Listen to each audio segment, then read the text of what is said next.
Bonjour à tous, je suis ravi de vous retrouver sur Paris Turf TV pour votre quotidienne reçue 5 sur 5, l'émission du Quintet Plus et du Top 5. On a rendez-vous à Chantilly ce jeudi pour une épreuve réservée exclusivement à la génération des 4 ans, un Quintet sur PSF. Et pour étudier cette épreuve, j'ai fait appel à Johan Gérard. Salut Johan. Salut Paul, salut à tous. Alors Johan, on va évoluer sur la distance de 1500 mètres. On l'a vu mardi, encore dernièrement mardi, que les petits numéros de corde étaient favorisés. Est-ce que ça peut être le cas aujourd'hui?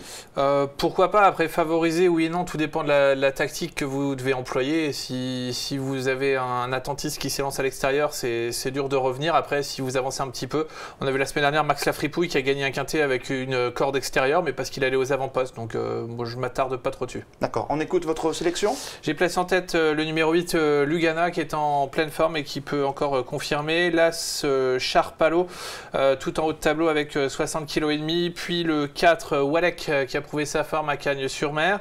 Le 7, Pinot Grigio, qui est lui aussi au top. Le 13, Ryan, qui va faire une rentrée. Ensuite, le numéro 16, Zuberoa, pour une surprise en bas de tableau avec le 17, I Candy Kitten. Puis le 9, Duquesa Penguin. Vous l'avez dit, le numéro 8, Lugana, est en pleine forme. On va de suite regarder ensemble une course de référence. C'était le 4 février dernier.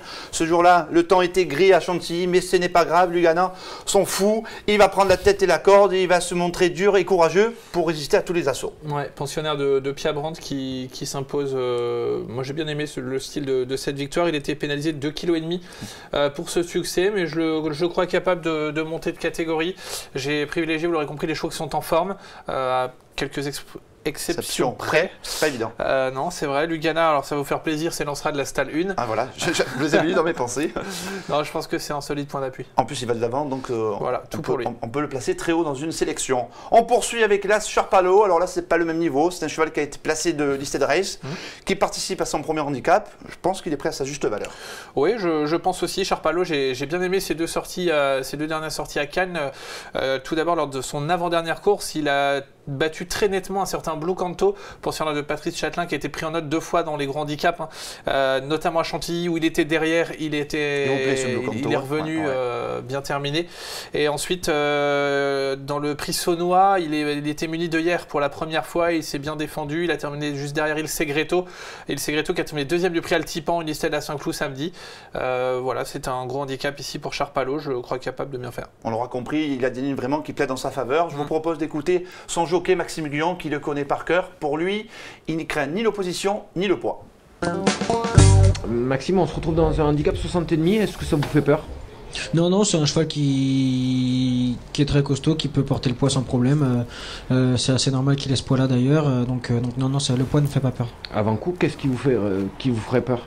Je sais pas trop. Moi, je pense que le cheval est sur la bonne distance. 1500 mètres, PSF, c'est très bien. Il descend de catégorie, c'est...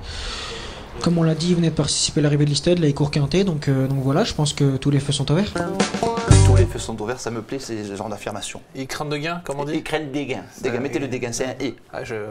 Vous avez du mal, mais depuis que vous êtes dans le sud. Ouais, vous progressez, ça va venir.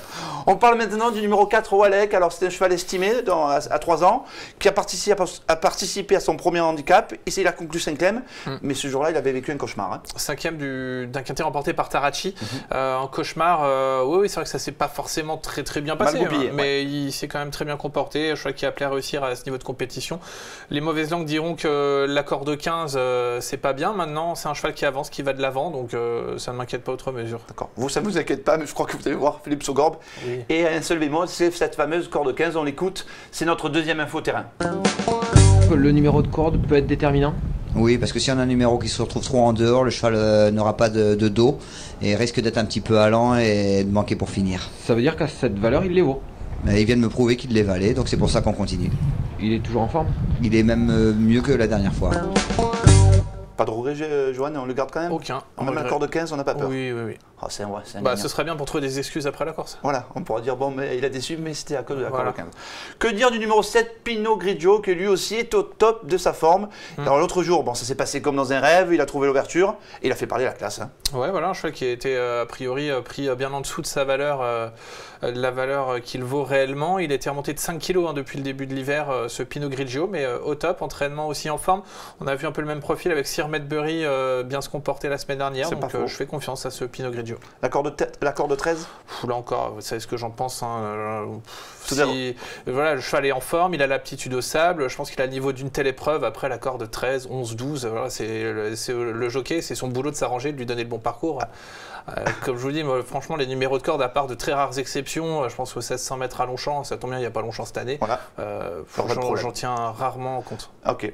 On poursuit avec le numéro 13, Ryan. Alors, c'est un cheval qui fait une petite rentrée. Je regardais ses statistiques sur ce parcours. C'est du 100% de réussite. Il a couru 3 fois dans les 4 premiers. Ouais, j'avais surtout très bien. Il m'avait bien plu l'an dernier au printemps dans les handicaps de 3 ans. Il avait réalisé des chevaux comme Coldstone, notamment, qui sont illustrés ensuite dans les gros handicaps.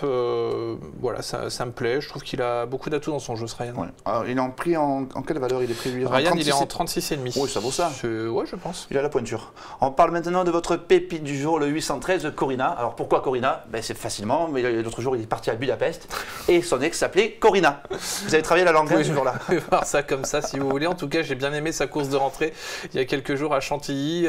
Les pensionnaires de Carlos Lafont-Parias sont pas vraiment affûtés en ce début d'année. Et là maintenant, elle a une course dans les jambes et c'était vraiment pas mal. Elle a terminé de manière intéressante. Elle était 8-9e, je crois, terminée dans le paquet derrière. Donc je crois que cette fois, ça va être plus près. Ça peut être son jour. Et il y avait une cote ce jour-là de 6 contre 1. Donc elle était chuchotée. Elle était jouée, ouais. Voilà. Merci Joanne pour toutes ces informations. Je vous en prie. Le bonjour à Corina, hein, si vous la revoyez. Pas de souci.